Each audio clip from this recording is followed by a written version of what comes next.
E aí pessoal, sou o Felipe Moura e está na hora de começar aqui a edição número 279 da Brasil JS Weekly, que é onde a gente acompanha as maiores notícias aqui, as principais novidades da semana no mundo da tecnologia. E eu sou o Jadson Gomes e essa semana a gente tem aí o JavaScript passando o Java mais uma vez, o Ionic 4.0 e também o Yarn 2.0, então vem com a gente.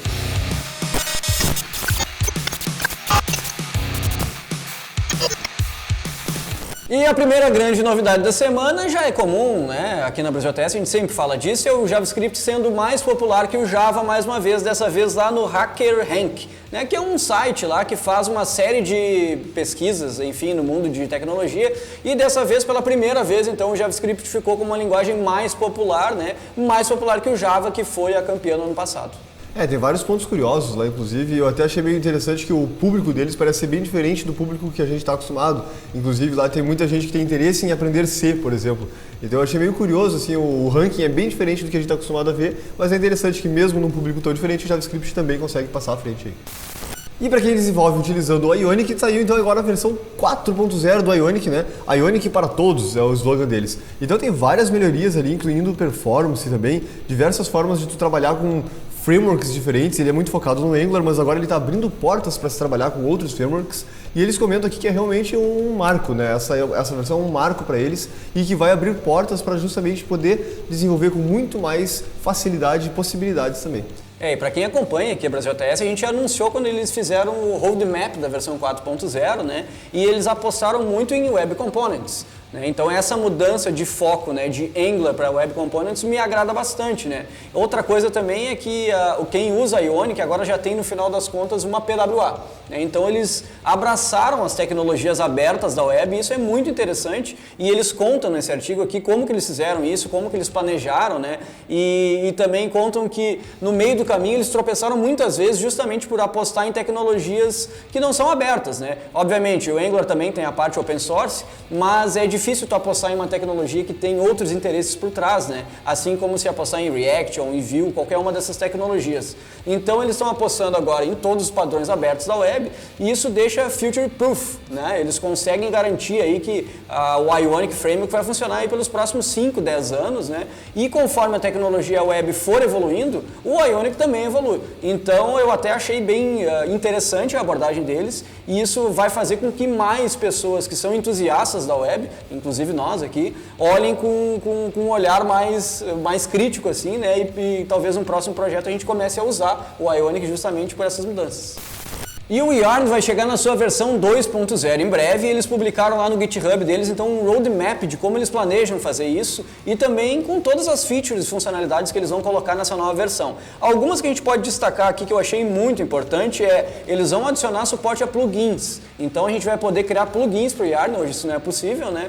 E isso torna o ecossistema muito mais dinâmico, né? Outra coisa aqui é que eles também vão abandonar aí versões antigas do Node, a versão 4, a versão 6 não vão mais ser suportadas. Então é bom a gente se ligar que quando for atualizar, tem que ter em mente que a versão do Node também tem que atualizar.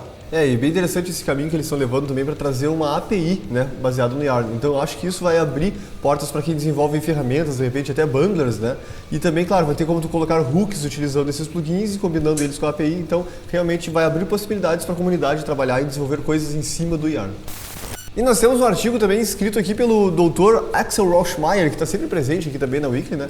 E ele está falando sobre a proposta de Objects.FromEntries. Então essa proposta está chegando no nível 3 agora, lá na especificação pelo TC39, está sendo muito discutido também, e é uma proposta bem interessante, né? Então ele faz aqui uma comparação entre o Object.FromEntries e o Object.Entries. Ele tem alguns exemplos ali que parecem ser bem interessantes. Eu nunca precisei utilizar algo assim no dia a dia, mas é interessante que a linguagem esteja trazendo isso como possibilidade, né?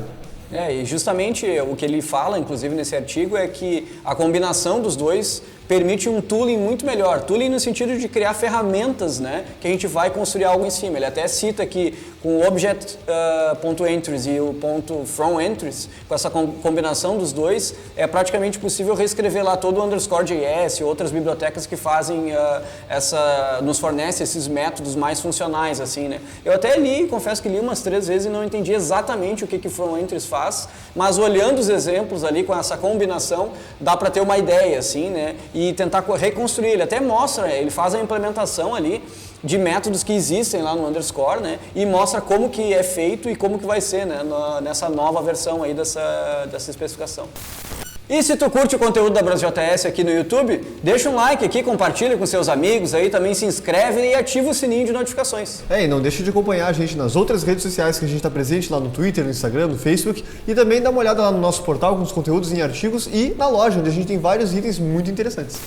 E essa semana rolou uma longa thread lá no Twitter sobre a diversidade de engines nos navegadores. A gente até falou aqui, né, quando a Microsoft anunciou que ia adotar lá o Chromium como base para o seu navegador Edge lá e outras soluções, e isso continua sendo debatido, né? E nessa semana o que aconteceu foi que uma pessoa que é um engenheiro da Microsoft postou no Twitter falando que estava na hora da Mozilla simplesmente desistir da sua engine e começar a usar o Chromium também, assim como a Microsoft. Isso gerou uma thread gigantesca e muito legal de acompanhar, inclusive, porque veio de uma pessoa que trabalha na Microsoft e nessa thread muitas pessoas que trabalham na Mozilla, trabalham no Chrome, né, trabalham em outras tecnologias aí por trás de navegadores, começaram a debater sobre o assunto e até meio que apedrejaram ele pela opinião dele, assim, né, a grande maioria muito a favor da diversidade de engines, o que eu também concordo.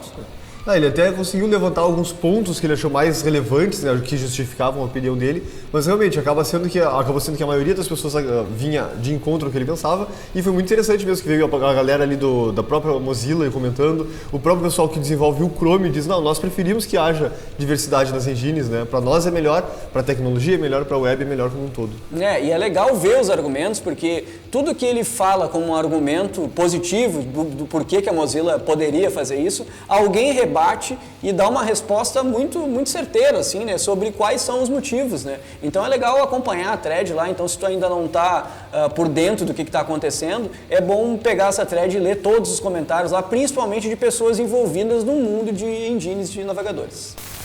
E a pesquisa do Stack Overflow está aberta. Agora o Stack Overflow Survey de 2019 está aberto para as pessoas poderem mandar as suas opiniões sobre as tecnologias de 2019 e também para eles conhecerem um pouco melhor sobre a própria comunidade, né? Para a gente entender exatamente qual é o nível de escolaridade, nível de experiência, quais as tecnologias que o pessoal está utilizando. Então vai lá e já aproveita para deixar as informações para ajudar a comunidade a se entender melhor.